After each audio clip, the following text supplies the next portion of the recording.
अगर आप biology background के हैं और आप 11th-12th में पढ़ाई करते हैं तो उसमें एक चैप्टर तो ज़रूर से पढ़ा ही होगा और वह है बायोटेक्नोलॉजी।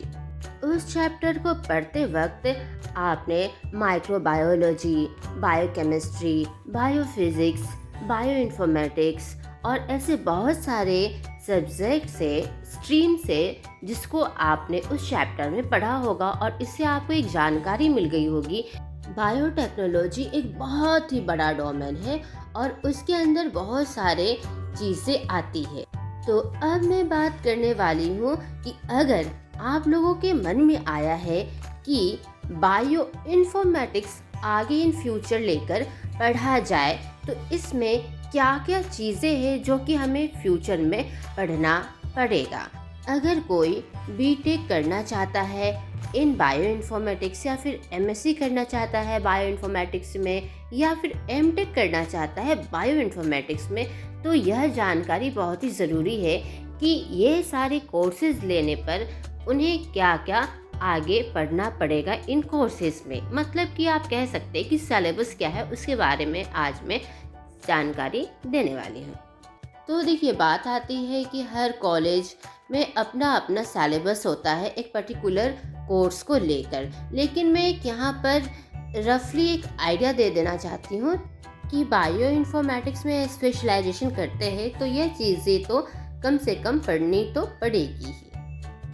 बहुत बच्चों के माइंड में एक क्वेश्चन रहता है कि अगर बायो इन्फॉर्मेटिक्स अगर लेकर पढ़ा जाए तो क्या मैथमेटिक्स भी पढ़ना पड़ता है, क्या हमें प्रोग्रामिंग भी पढ़ना पड़ेगा। तो अब ये बात हम लोग इस वीडियो के आगे में करेंगे।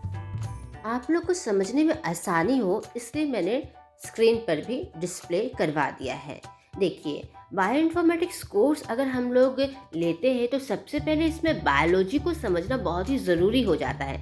इसलिए उसके कॉन्सेप्ट्स को क्लियर करने के लिए हमें cell biology, molecular genetics, structural biology, ये सब के अलग अलग बुक होते हैं, मोटे मोटे बुक होते हैं। फिर हमें इसमें बायो मैथमेटिक्स भी पढ़ना पड़ता है। डेटाबेस मैनेजमेंट सिस्टम के भी बारे में बायो इन्फॉर्मेटिक्स कोर्स में बताया जाता है। लैब भी करवाया जाता है सेल और मॉलिक्यूलर के। इसमें बायो इन्फॉर्मेटिक्स फंडामेंटल्स भी बताए जाते हैं, मतलब कि बेसिक इन्फॉर्मेशन बायो इन्फॉर्मेटिक्स क्या है, क्या एप्लीकेशन है, कौन से डेटाबेस अधिकतर इस्तेमाल किए जाते हैं, कौन से टूल्स है, कौन से सॉफ्टवेयर है। बायो इन्फॉर्मेटिक्स कोर्स में बायोकेमिस्ट्री भी पढ़ाया जाता है, क्योंकि देखिए, अगर हमें बेसिक फंडामेंटल नहीं पता रहेगा, अब हमें पता नहीं है कि अमाइनो एसिड का क्या स्ट्रक्चर है या फिर डीएनए का कैसा स्ट्रक्चर है, आरएनए का कैसा स्ट्रक्चर है, तो आगे हम लोग क्या ही काम कर पाएंगे बायोलॉजिकल डेटा पर, मतलब कि बायो इन्फॉर्मेटिक्स सब तो हो ही नहीं पाएगा। तो इसीलिए ये सारी चीज़ों को इंक्लूड किया जाता है बायो इन्फॉर्मेटिक्स कोर्स में।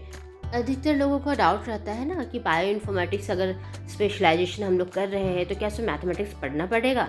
तो इसका जवाब है जी हाँ, पढ़ना पड़ेगा। इसमें बेसिक कैलकुलस है ना, इंटीग्रेशन, डिफरेंशिएशन, ये सारी चीज़ें बहुत ही कॉलेज में पढ़ाई जाती है। और इसमें डेटा स्ट्रक्चर, एल्गोरिदम्स को भी पढ़ना पड़ता है। जी हाँ, इसके भी मोटे मोटे बुक आते हैं। बायो इन्फॉर्मेटिक्स लैब करवाया जाएगा, उसमें बताया जाएगा कि बायो इन्फॉर्मेटिक्स के जो भी डेटाबेस है, जो भी टूल्स है, उसको किस तरह से यूज़ करते हैं, डेटा को किस तरह से समझते हैं, ये सारी चीज़ें बताई जाएगी। जीनोमिक्स और बायो सीक्वेंस एनालिसिस को बताया जाएगा। मॉलिक्यूलर मॉडलिंग, ड्रग डिज़ाइनिंग, अगर बायो इन्फॉर्मेटिक्स कर रहे हैं तो ये तो आना ही चाहिए। तो ये सारी चीज़ें बायो इन्फॉर्मेटिक्स कोर्स में बताया जाता है, सिखाया जाता है। फिर प्रोग्रामिंग भी सिखाया जाता है। बहुत सारे बच्चों के माइंड में ये भी क्वेश्चन रहता है कि बायो इन्फॉर्मेटिक्स स्पेशलाइजेशन अगर हम लोग करते हैं या फिर हम लोग मतलब इसमें एमएससी इन बायो इन्फॉर्मेटिक्स कर लिए या फिर एमटेक इन बायो इन्फॉर्मेटिक्स ले लिए, तो क्या इसमें हमें प्रोग्रामिंग भी पढ़ना पड़ेगा। तो इसका जवाब है जी हाँ, सी प्रोग्रामिंग, पर्ल प्रोग्रामिंग, ये सारी चीज़ें आनी चाहिए। बहुत जगह जावा, C++, ये सारी चीज़ें पढ़ाई होती है। फिर कंप्यूटर ग्राफिक्स भी पढ़ाया जाता है और इसमें प्रोजेक्ट्स भी करवाए जाते हैं। अगर आप लास्ट ईयर में है, लास्ट सेमेस्टर में है, तो प्रोजेक्ट्स दिए जाते हैं, पोस्टर प्रेजेंटेशन आपको करना होता है, पेपर पब्लिकेशन अगर किए तो बहुत ही अच्छा है। तो ये भी बात आती है कि बहुत स्टूडेंट सिर्फ बायोलॉजी 11th-12th में लेते हैं और वे फिर अचानक अगर ऐसा स्पेशलाइजेशन करते हैं बायो इन्फॉर्मेटिक्स को लेकर, तो उनको ये चीज़ बहुत ही क्लियर होना चाहिए कि आगे जाकर उन्हें प्रोग्रामिंग करना पड़ेगा, सीखना पड़ेगा, मैथमेटिक्स भी पढ़ना पड़ेगा, क्योंकि अधिकतर यहाँ पर थोड़े से बच्चे घबरा जाते हैं। आई होप आपको इस वीडियो को देखकर एक रफ आइडिया मिल गया होगा कि बायो इन्फॉर्मेटिक्स अगर लिया जाए स्पेशलाइजेशन, तो आगे क्या क्या चीज़ें हमें पढ़नी पड़ेगी इस कोर्स में।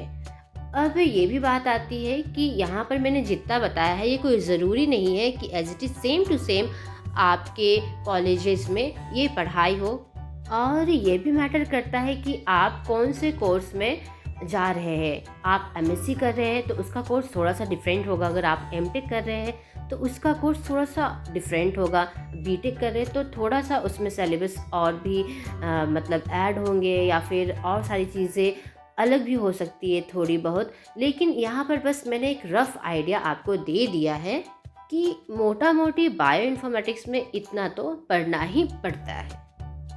अगर बायो इन्फॉर्मेटिक्स लेकर पढ़ना है तो इसमें नए नए ऑपरेटिंग सिस्टम को भी जानना पड़ता है और इस पर काम करना पड़ता है। जी हाँ, जैसे कि लाइनक्स, आपने सुना होगा लाइनक्स के बारे में। इसके बारे में जानकारी नहीं है तो आप गूगल सर्च भी कर सकते हैं। तो आशा करती हूँ आज के वीडियो में आपको बहुत अच्छी जानकारी मिली होगी, आपके सारे डाउट्स क्लियर हुए होंगे। अगर अभी भी आपके डाउट्स कुछ रह गए हैं या फिर आपको कुछ और जानना है तो कमेंट बॉक्स में ज़रूर से बताइएगा। अभी के लिए बस इतना ही, मिलते हैं फिर नेक्स्ट वीडियो में। Tata, good bye.